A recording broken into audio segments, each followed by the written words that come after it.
The rain started at the 14th hour.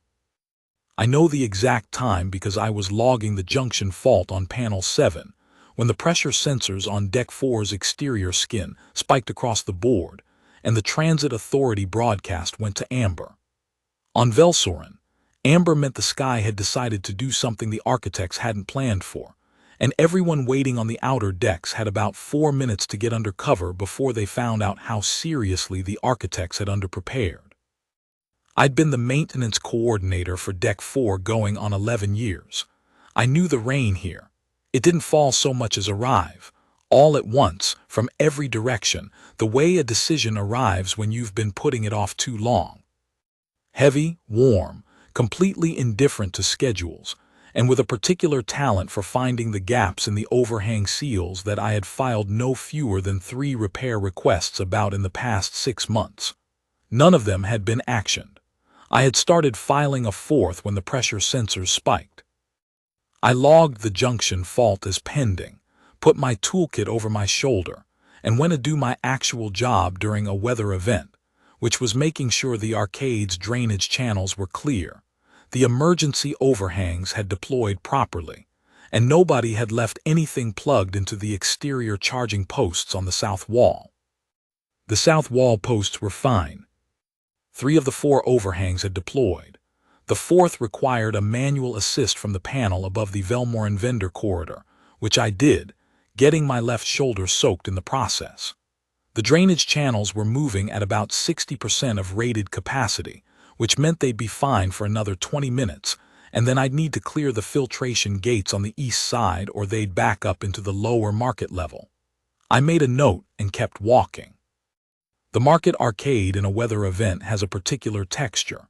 It compresses, bodies pressing inward from the open air, vendor carts pulling back, the whole population of the outer concourses suddenly needing to fit inside a space that was sized for half of them. The noise changes. Voices go up. The smell of wet clothing and the particular ozone quality of Velsorin's rain mix with whatever the food stalls are cooking. I'd done 11 years of weather events on this deck. I knew the texture of it the way I knew the drainage grades, automatically, without having to think about it, just the constant background awareness of what was normal and what wasn't. She was not normal.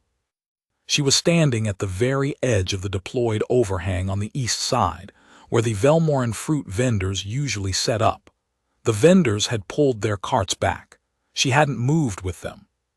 She was standing exactly where she'd been standing, I estimated, when the rain started, precise, still, her small hands at her sides, her face turned slightly upward toward the sheet of water coming off the overhang edge 2 feet in front of her. Soaked, completely, thoroughly soaked. Her clothes, a plain gray tunic and dark trousers, nothing remarkable, the kind of clothes that don't suggest anything specific about the person wearing them, were plastered to her. Her hair, dark and close-cropped, was flattened. She was watching the rain fall off the overhang edge with the calm, attentive expression of someone observing a technical process they found genuinely interesting. She wasn't crying. She wasn't calling for anyone. She wasn't looking around in the anxious, swiveling way of a lost child scanning for a known face. She was simply standing, watching the rain, being thoroughly wet, and demonstrating no particular distress about any of it. She was 6 years old, maybe. Small, slight pale lilac skin, very large, very dark eyes, and she was alone. I crossed the arcade in 12 steps and crouched down to her level. "Hey," I said, "are you lost?" She looked at me. The dark eyes took me in with a quality of attention that was slightly unusual for a 6-year-old, not suspicious, not frightened, evaluating, like she was confirming something rather than encountering something new. She considered my question with what I would come to recognize as her characteristic precision before answering. "I don't think I'm lost," she said. Her voice was careful, each word placed as if placement mattered. "I think my escort is lost." I almost smiled. That's a reasonable distinction. "They were there," she said, pointing into the arcade, toward the main transit corridor, And then the rain came and there were a great many people moving in different directions, and I don't know where they went after that. She looked at the space where the crowd had been with the same practical assessment. I stayed here because moving seemed likely to make the situation worse. Smart, I said. Standard procedure, she said, with the air of someone citing a protocol they had been specifically taught. How long ago? She thought about it. 14 minutes. I believed her on the 14 minutes. What's your name? I asked. A small pause. The dark eyes studied me, deciding. Eva, she said after a moment, just the one name. My name's Kale. I work here. I'm the maintenance coordinator for this deck. I held up the toolkit strap as evidence. I'm going to help you find your escort, but first you're soaked through, and I've got a dry space about 40 meters from here with a heating unit and something to eat. Does that sound all right? She considered this for approximately 2 seconds, which I would learn was her standard time for evaluating a proposition she had already essentially decided to accept. Yes, she said. That sounds sensible. She reached up and put her hand in mine, matter of fact. Not the grip of a frightened child seeking reassurance, but the grip of someone who had concluded that this was the correct next step and was implementing it cleanly. I walked her to the maintenance alcove. The Deck 4 maintenance alcove was not designed to impress anyone. It was a 12x8 utility space off the east corridor, with a workbench, a supply cabinet, the junction monitoring station for the east section of the deck, a folding chair, and a heating unit I kept running through the rain season because the Deck 4 corridor walls didn't insulate as well as the architect's plans claimed. I had a thermos of tea, strong, compact issue, the kind that had been sitting long enough to qualify as a structural material, a sealed ration pack from this morning that I hadn't finished, and a stack of folded maintenance cloths on the upper shelf that were clean and dry. I sat her on the folding chair, got the heating unit going to full, handed her a maintenance cloth. She took it and used it efficiently, face first, then hands, then the back of her neck with a particular thoroughness, the way someone uses a tool they understand the purpose of. She was still damp but no longer actively dripping when she handed it back. Can I have the tea? She asked, looking at the thermos. It's fairly strong, I said. I don't mind strong, she said. I poured her half a cup and diluted it with water from the alcove tap. She received the cup with both hands, in a specific hold, thumbs up, fingers wrapped, something formal about the placement, and drank it in small, careful sips. I logged a missing child report with the Hub Transit Authority while she drank. The Transit Authority on a weather event afternoon was, charitably, occupied. The automated system accepted the report, assigned it a tracking number, and told me that expected response time was currently 1 to 3 hours. 1 to 3 hours. I looked at the small figure in the folding chair, working her way through the cup of diluted tea with systematic patience, and calculated that 1 to 3 hours was a completely reasonable response time for a transit authority managing several hundred grounded passengers, 16 delayed departures, and at least 2 flooding reports on the lower level, and that in the meantime I had a workbench and a monitoring station and a ration pack, which was sufficient. Your escort, I said, turning back to her. What were you doing on Deck 4? Where were you going? We had a connecting departure, she said. Berth 9 South Concourse. I checked the departure board on the monitoring station.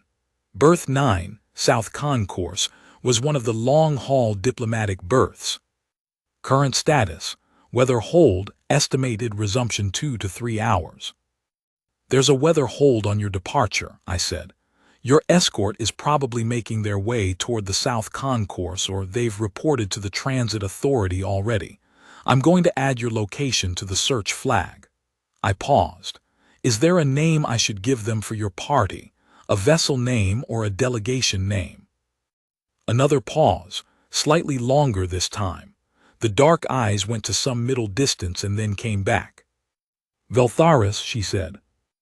I relayed it to the transit authority, who added it to the search flag, and told me they had no immediate match in the active passenger manifest, but would continue checking against the diplomatic registry, which processed separately. I thanked them, got an automated acknowledgement, and turned back. The transit authority is looking, I said. It'll take some time. While we wait, are you hungry? Yes, she said, no embellishment, practical about it. I gave her the rest of the ration pack, compact issue travel meal, grain and protein, standard fuel. She ate it steadily, with the same careful attention she gave everything. Not hungry child eating, there was no urgency, no particular enthusiasm. Just eating methodically because eating was what the situation required. When she was about halfway through, she looked up and said, "What does a maintenance coordinator do?" I explained. The drainage systems, the junction panels, the heating grid, the emergency overhangs. The monitoring station and what each readout meant. The difference between preventive maintenance and reactive repair, and why the first one was better. She listened with the quality of attention I'd noticed outside, full, specific, the kind where you can tell the information is actually going somewhere rather than washing over a surface. Preventive maintenance, she said when I described it. Exactly right, I said. I looked at her. Do you know a lot about maintenance? I know about systems, she said. How they work, how they fail. Who taught you? People who know about systems, she said, and the not answering was precise enough that I recognized it as a choice rather than an evasion and left it alone. She finished the ration pack and I cleared the foil, and she sat in the folding chair watching me with that same patient, attentive quiet. I had Panel 7's junction fault still open on the secondary screen. I'd been working on the diagnostic sequence before the rain event interrupted me. I pulled it back up and started walking through the readings, partly because I had work to do, and partly because the alcove was quiet and she seemed content. The reading on the secondary relay is inconsistent with the primary fault, she said. 4 minutes of silence and then that. I stopped, looked at the screen, looked at her. It is, I said carefully. What does that suggest to you? The fault isn't in the junction itself, she said. The junction is reporting because something upstream is wrong. You should look upstream. I stared at the schematic for another 3 seconds. Then I went upstream in the diagnostic sequence to the feeder conduit and found the actual fault in 90 seconds. A hairline pressure crack in the conduit housing, intermittent, which explained why it had been registering as a junction anomaly rather than a clean conduit fault. Intermittent pressure variance in the feeder was producing false junction spikes. You're correct, I said. She looked moderately satisfied. Not proud, she hadn't come up with something she considered remarkable. Satisfied, the way a person looks when they've correctly applied a principle they already knew to a new situation and confirmed that the principle works. How do you know about fault diagnostics? I asked. I told you, she said. I know about systems. I fixed the conduit fault remotely, logged the repair, cleared the junction reading. The whole sequence took 11 minutes. She watched every step without interrupting, which most adults I'd worked with couldn't manage. Will you show me what the other panels do? She asked when I was done. So I showed her. I walked her through the monitoring station systematically, the drainage capacity readings for each section of the arcade, what they meant at different rain volumes when they needed action, the atmospheric pressure sensors and why they mattered for overhang deployment timing, the heating grid controls, the override functions, the emergency broadcast channel, and the conditions under which it activated, the junction panel map, which covered all 43 junction points on Deck 4's east section. She asked questions. Not many, she didn't ask for the sake of asking, but every question was precisely the right next question, the one that identified exactly the gap between what she'd understood and what the next piece required. She built upward in the way a person builds who has been taught how to learn, not just what.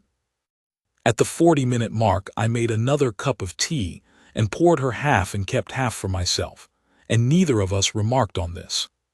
She carried the cup in that same formal hold, thumbs up, fingers wrapped, and worked through it in careful sips while she studied the feeder conduit diagnostic pathway I'd drawn out on a piece of maintenance log paper, because she'd asked me to draw it and I had.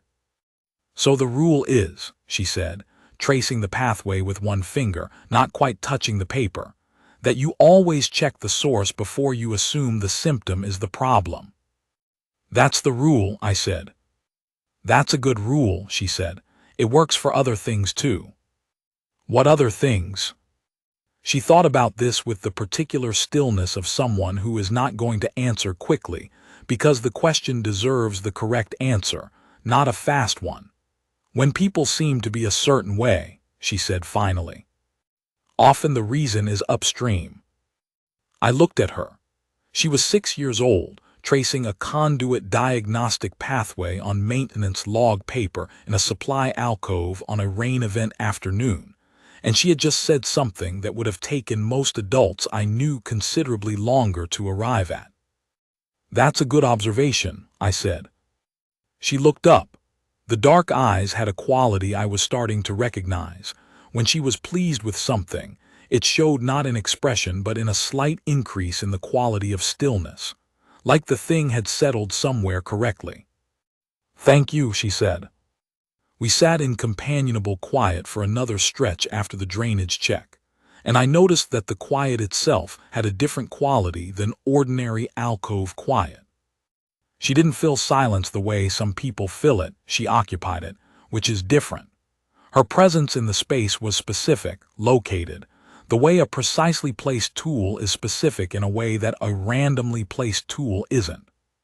She asked me at some point how long I'd worked on Velsorin before Deck 4.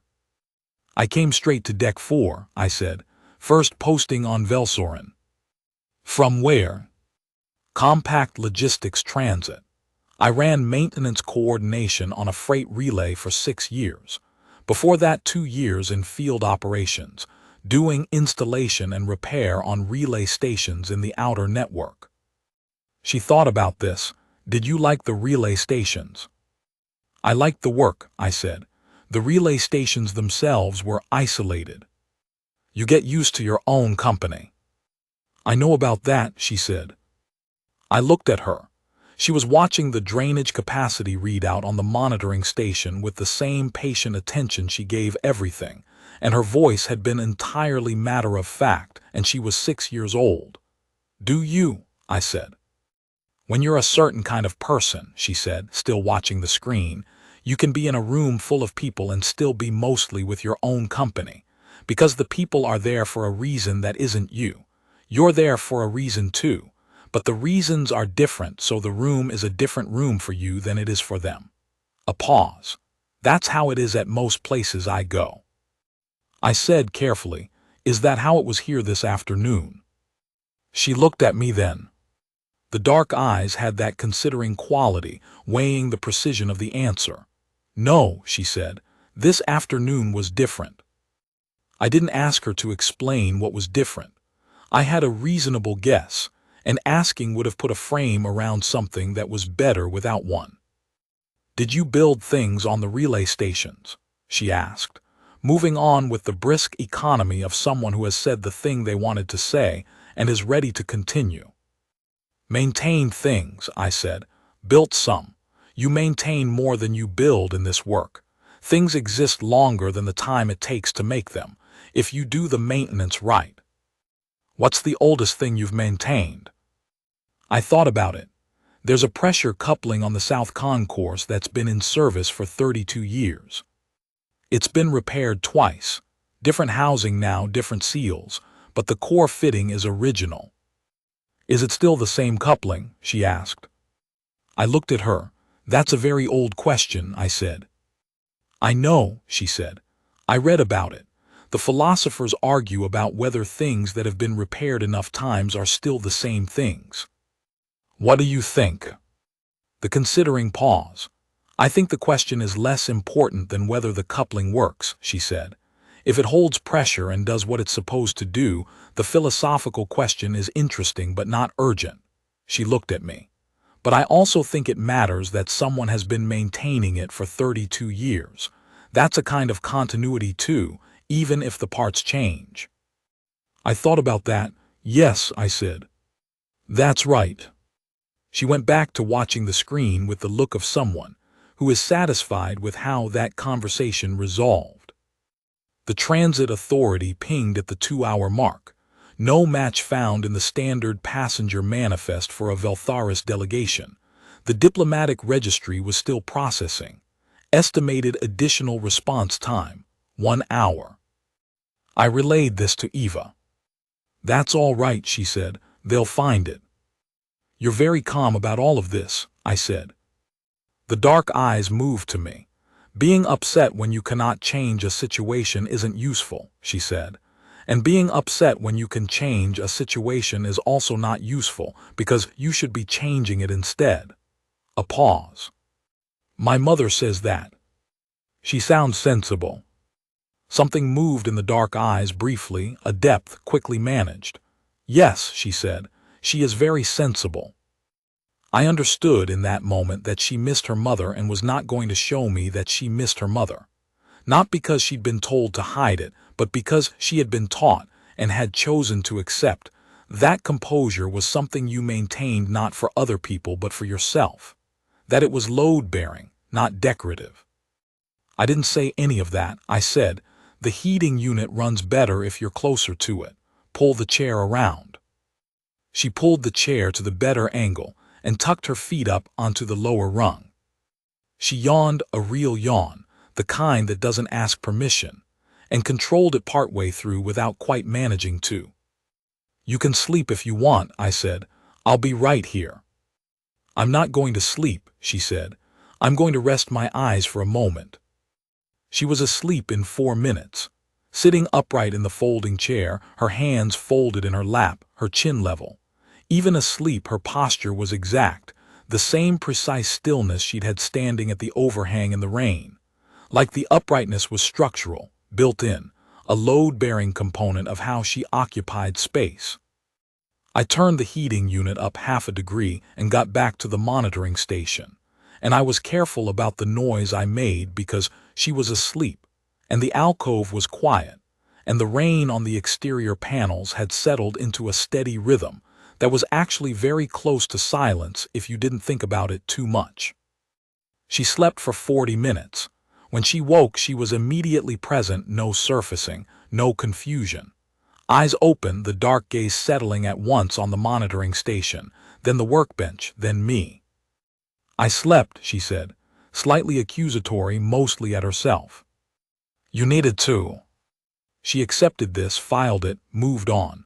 Has the transit authority responded? Not yet, 20 more minutes or so. She nodded. She looked at the alcove again with the post-sleep clarity that makes spaces visible as they actually are. The workbench, the supply cabinet, the monitoring station with the conduit fault repair still showing green, the 2 cups. You live here a lot, she said. 11 years on this deck, I said. Do you like it? The question landed unexpectedly. It wasn't a question I got often, not in 11 years of morning briefings and junction faults and weather events. I considered it properly because it deserved the correct answer. Yes, I said after a moment. I like knowing where things are. I like having them work. She nodded with a seriousness that was completely calibrated to what I'd said. Not adult serious performing gravity, just present. I think I would like to know about maintenance, she said. Not instead of what I already know, in addition to it. You'd be good at it, I said. The dark eyes considered this with the same care she gave everything. I probably can't be a maintenance coordinator, she said, but I could know about it. Knowing about things has its own value, I said, independent of whether you use the knowledge. She looked at me. Something in the quality of her attention shifted, became slightly more intent, the way it had when the conduit pathway clicked for her. Yes, she said, that's exactly right. A pause. Most people don't say that. What do most people say? That knowing things is useful. That you should know things because you'll need them. She looked at the diagnostic pathway sketch on the maintenance log paper, still on the workbench edge. But the knowing itself is the thing. The utility is secondary. I thought about that for a moment. I think you're right, I said. She looked at the sketch. I'm going to remember that, she said. Knowing things has its own value. Keep the paper, I said, if you want. She looked at me. The dark eyes did a brief, precise calculation. Then she picked up the paper and folded it once, crisply, and placed it in her tunic pocket. We sat in companionable quiet for a few minutes after that. The rain had shifted from the initial heavy arrival to a steadier pace. Still rain, still properly rain, but with the resigned quality of something that intends to continue for some time, rather than the aggressive quality of something making a statement. I ran a check on the drainage filtration gates. They needed clearing, as I'd predicted, and did it remotely from the monitoring station, because I had the panel access and it took 3 minutes, and I'd rather do it now than suit up and go do it manually in the wet. What's that? She asked, watching the screen. I explained the filtration gates. She asked what happened if they blocked.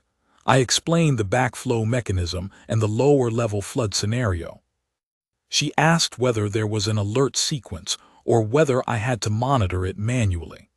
I showed her the automated alert parameters and why I'd set them the way I had slightly early, to give time for remote action before manual intervention became necessary.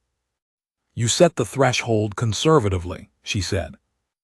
Early warning is better than late, I said. Prevention, she said. Prevention. She sat back, apparently satisfied that the drainage situation was under control. At the 2:40 mark, the transit authority pinged again. Not the standard system this time. The message came through the diplomatic channel, a secondary frequency I had access to as a maintenance coordinator with authority clearance for the transit hub's physical plant, but almost never used for anything beyond emergency coordination. The message was not formatted like a standard missing child report. It was formatted like an urgent diplomatic search notice. The language was formal, the terminology specific, and the description that followed, height, build, eye color, skin tone, hair, clothing, matched Eva in every particular, rendered with the exhaustive precision of a document written by someone who was not calm when they wrote it. Contact Court Coordination Channel 7vel, priority highest. Below the description, in the delegation header field, was a designation I'd seen once before in the Transit Authority's Protocol Manual, the section that dealt with passengers who held specific governmental positions and the procedures that applied to them. The designation was for a sitting head of state. I sat very still for a moment, reading the message again, then a third time. Then I turned around. Eva was watching me from the folding chair. She had been watching me read the message. The dark eyes were doing the deliberate deciding thing. Veltharis, I said, not a question. Yes, she said. Your mother, I said, she's the... Yes, said Eva. I looked at her for a moment. The gray tunic, still slightly damp at the collar, the folded maintenance cloth on its hook, the maintenance log paper folded in her pocket, the empty ration pack foil I'd cleared to the waste bin, the 2 cups. You could have told me, I said. I know, she said, but you didn't ask, and it didn't change anything. I thought about that. She was right. It hadn't changed anything. I would have brought her here and given her tea and shown her the diagnostic schematic and turned up the heating unit regardless of who her mother was, because she was 6 years old and soaked through, and standing at the edge of an arcade overhang watching the rain with professional interest, and those were sufficient reasons. All right, I said, I'm going to contact your delegation. Yes, she said. She considered the cup in her hands. Thank you for the tea. And for the conduit fault. You found the conduit fault, I said. I just confirmed it. She almost smiled.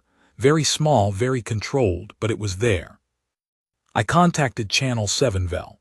The response was immediate, a tight, formal voice, trained to convey urgency without sounding urgent, which is a specific skill.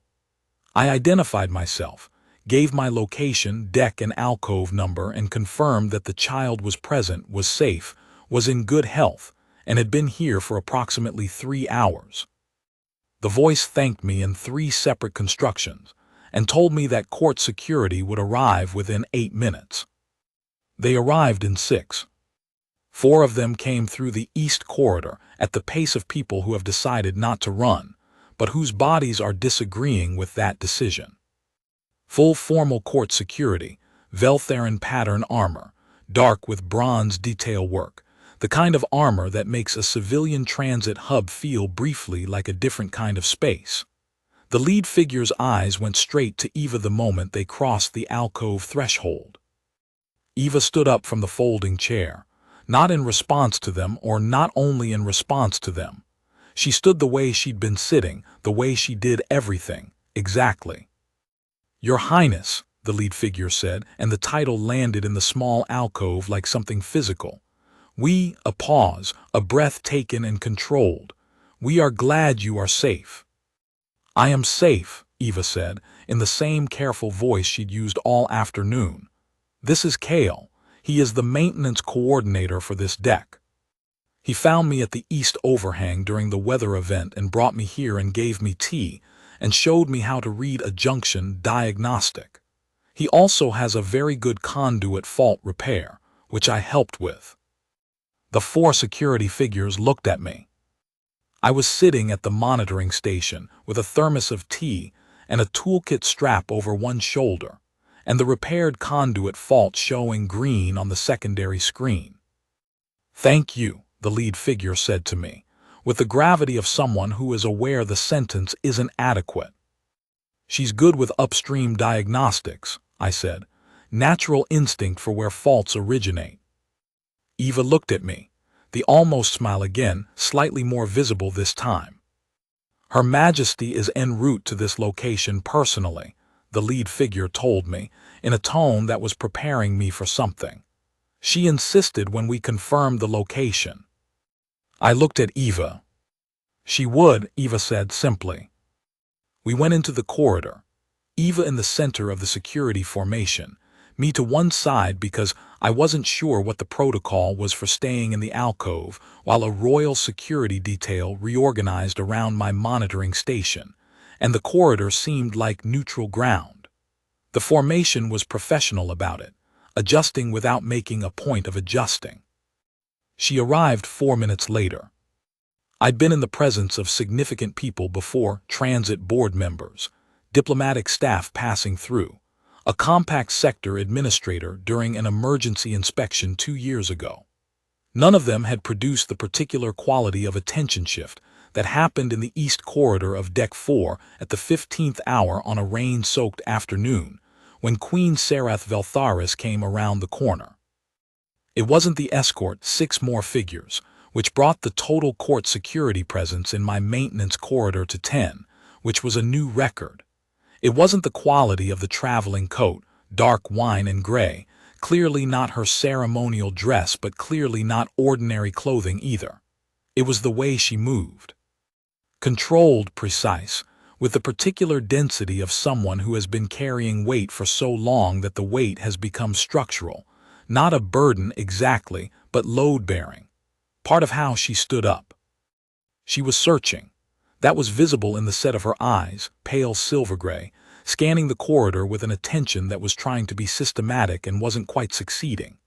Deep violet bronze skin, no cosmetics, her dark wine hair loose rather than formally arranged.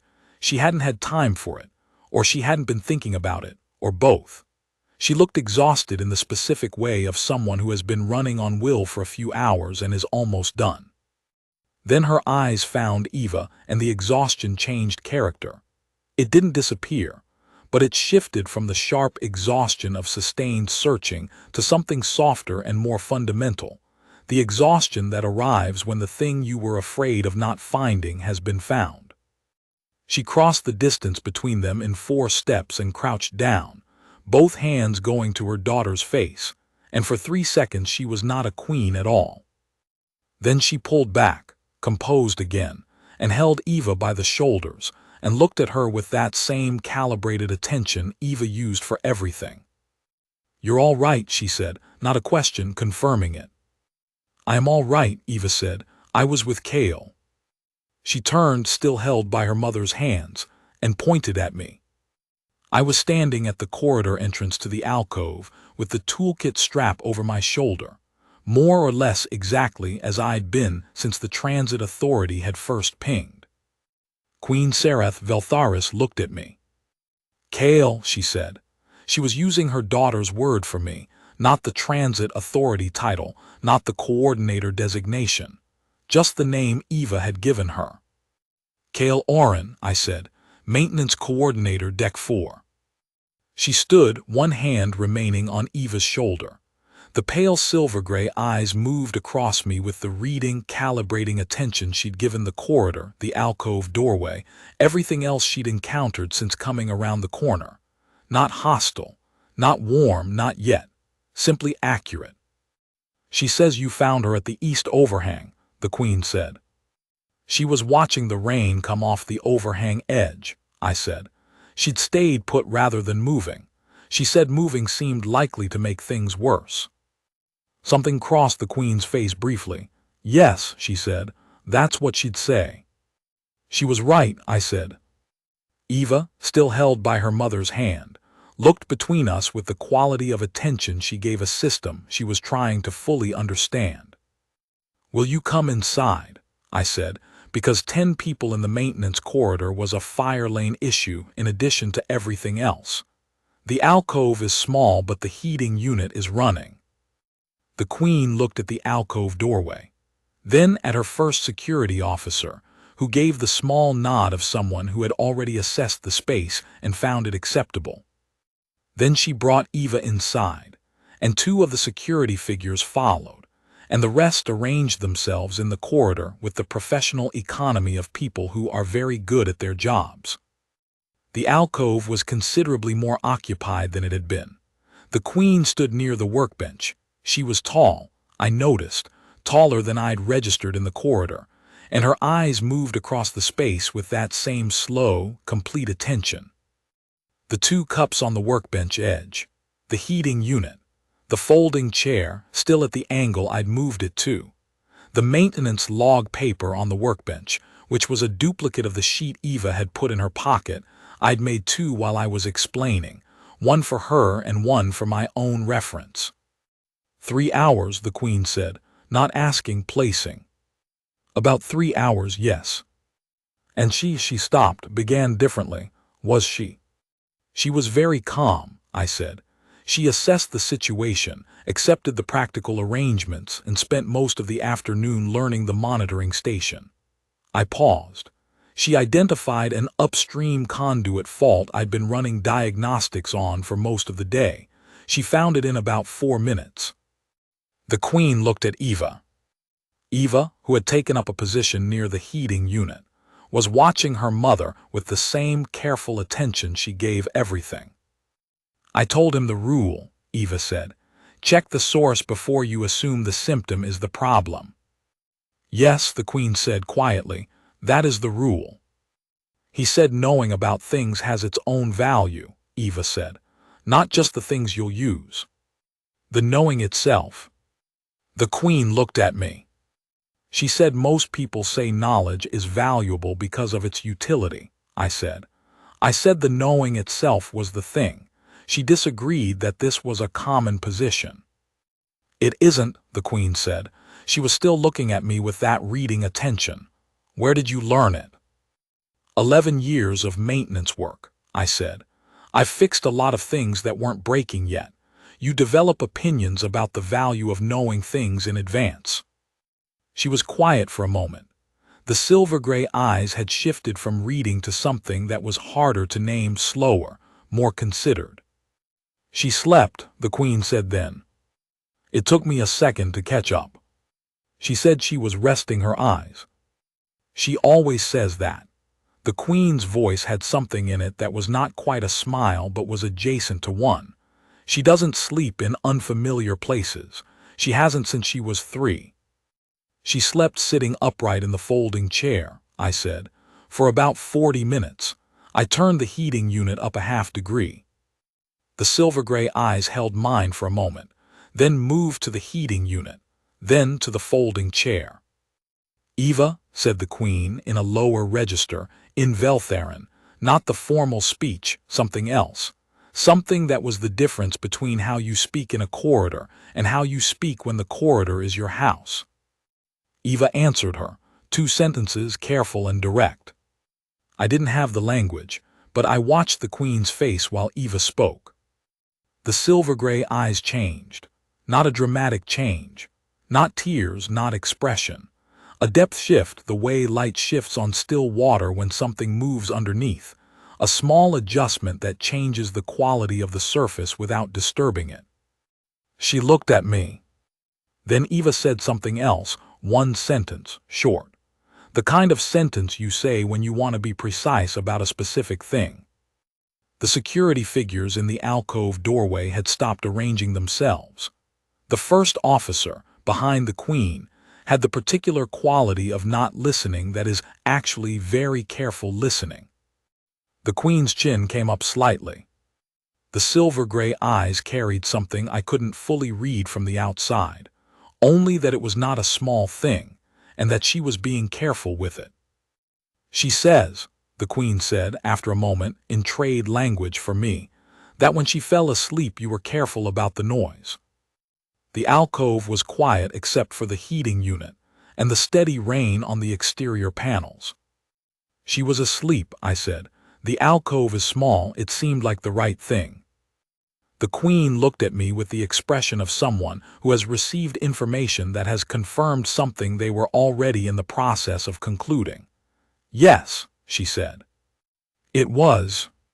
She was quiet for another moment, and I had the sense that she was composing something, arranging the pieces of the afternoon into their correct order and determining what that order meant. I am familiar with this kind of quiet. I do it when I'm working out a diagnostic sequence. You don't interrupt it. "Cale Oren," she said finally, "Maintenance Coordinator, Deck 4, 11 years. "Yes." "Before that?" "Compact Logistics Technician, 8 years. She nodded once, precisely. The Veltharis Court has a formal liaison relationship with 6 transit hubs on the connecting route between our home system and the compact border territories. I am going to ask our court logistics team to review Velsoren for inclusion in that number." She paused. "The review process takes approximately 4 months. It involves a detailed assessment of the physical plant, the maintenance record, and the coordination infrastructure." Another pause. "I conduct part of the assessment personally." I looked at her.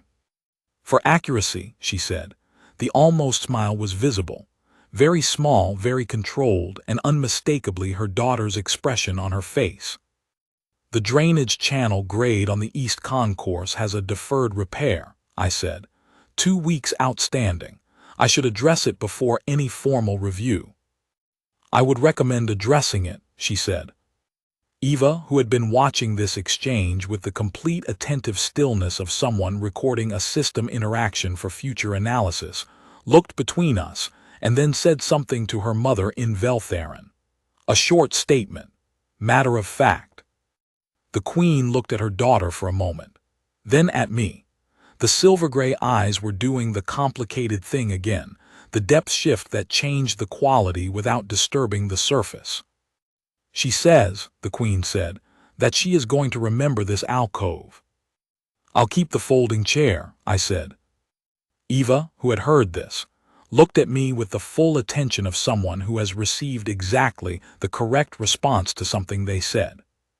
The dark eyes held a quality of settled satisfaction that I recognized now, the look of a thing that has been placed correctly. We walked to the South Concourse. The Queen walked beside me. Her security fell in around us with practiced discretion. Eva walked between us, her hand on my sleeve again, conducting a running narration of the arcade for her mother's benefit, the drainage system layout, the monitoring station visible through the alcove door as we passed, the east overhang where she had stood in the rain, the junction monitoring panel near the south corridor entrance. "He fixed a fault in the feeder conduit," Eva told her mother, pointing at the panel. "The junction was reporting incorrectly because the source fault was upstream. I identified it." "Did you?" said the Queen. "He confirmed it," Eva said, with scrupulous accuracy. "Simultaneously," I said. Eva considered this. "Yes," she said, "simultaneously." The Queen looked at me. The almost smile was back. At the South Concourse, the diplomatic berths had reopened. 3 Veltharan long-range vessels visible through the boarding corridor glass, formal, heavy, the kind of ships that carry people who have a great deal that requires carrying. The assembled court was there in numbers, and the sight of their queen arriving through the arcade on foot, accompanied by 10 security figures and a maintenance coordinator in a work jacket with a toolkit strap, produced a particular quality of held stillness in the formal group. Eva released my sleeve at the entrance to the boarding corridor. She turned to face me with the same precise attention she'd given everything all afternoon. "Thank you," she said, "for the tea and the diagnostic and the heating unit, and for the knowing about things."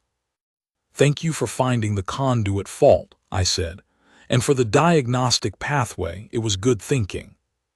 She almost smiled, then fully smiled, briefly, real, unguarded, the expression of someone who has not yet decided to always manage it. Then it was back under control, and she turned and walked into the boarding corridor, and the court reformed around her, and she went. The Queen remained.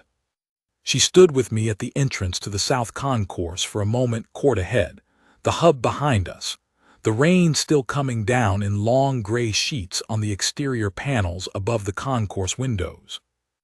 "I am going to say," the Queen said carefully, "that this afternoon my daughter was kept safe and treated with dignity and had the kind of attention given to her that she stopped, tried a different arrangement. She is often seen as her position rather than as herself. It is a structural problem. It begins early." The silver-gray eyes were direct, not performing directness. "You saw her as herself." "She found an upstream conduit fault from a false junction reading," I said. "That's a real diagnostic skill. And she has a very good understanding of why you check the source before assuming the symptom." "You told her a thing she'll carry for a long time," the Queen said, "about knowing." "She already knew it," I said. "She just needed someone to confirm it." The Queen looked at me for a moment that lasted longer than it needed to. Then she inclined her head, not a formal bow, something smaller and more deliberate, something that was the gesture itself, without the protocol around it. "4 months," she said, "for the liaison review." "I'll clear the drainage channel grade this week," I said. She turned and walked through the boarding corridor straight-backed, carrying the weight of her position, the way the building carries its floors. Not because it has no choice, but because it's built for exactly that. I stood at the South Concourse entrance for a moment after she had gone. The rain was still coming down. The acoustic tile above the concourse entrance had a slow drip onto the floor. Not my problem. That was the South Concourse maintenance team's territory, making a patient, steady sound. I walked back through the arcade. The filtration gates were holding. The junction panels showed green across the board. The east overhang was still deployed, the drainage coming off its edge in a clean, thin sheet, the exact same sheet Eva had been watching when I found her. The arcade was quieter now. The first wave, whether passengers had sorted themselves out, found their holds or their delays, settled into waiting. The Velmoran fruit vendors had their carts back out to the overhang edge. I went back to the maintenance alcove. The folding chair was at the angle I'd moved it to. 2 cups on the workbench edge, one with about 1/3 of a cup of diluted tea still in it. The heating unit running. The monitoring station showing all panels green. The duplicate maintenance log paper on the workbench, with the conduit diagnostic pathway drawn in grease pencil. I picked up the maintenance cloth from its hook, confirmed it was where it was supposed to be, put it back, sat down at the monitoring station, pulled up the East Concourse Drainage Channel Grade Deferred Repair file, and marked it high priority, because it was going to need to be fixed before any formal review, and because it needed fixing regardless. Then I poured the remaining tea from Eva's cup into mine and drank it, because it was still warm, and wasting warm tea on a rain day seemed like exactly the wrong way to end an afternoon. Outside the alcove's single high window, the rain came down on deck for the way it always did on Velsorin, all at once, from every direction, warm and heavy and entirely certain of itself, indifferent to the schedules of everyone beneath it. I logged the drainage repair order, noted the 4-month review timeline in the maintenance planning file, and got back to work.